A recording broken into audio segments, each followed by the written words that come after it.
for today's video, tuturuan ko kayo guys, especially sa mga taong naglo-load lang para magkaroon ng internet sa cellphone ninyo. So, syempre guys, minsan yung mga problema natin is mabilis maubos yung mga load natin, diba guys? Minsan yung 50 pesos na niload natin is good for 3 days yun guys, pero minsan umaabot na lang siya ng halos isang araw. So, para makatipid kayo guys sa load ninyo habang nagfe-Facebook kayo, so ganito lang guys yung gawin ninyo.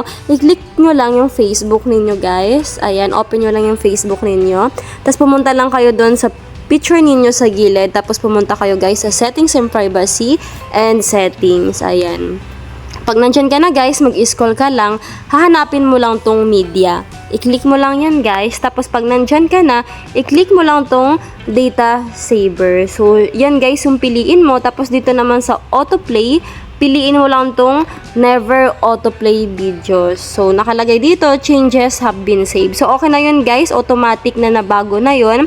So, sa pamaraan na to guys, makakatipid na kayo ng load ninyo. Ayan, hindi agad-agad siya maubos. So, ayun lang guys. Try nyo na rin in case na gusto ninyong hindi agad maubos yung load ninyo. So, try nyo na guys.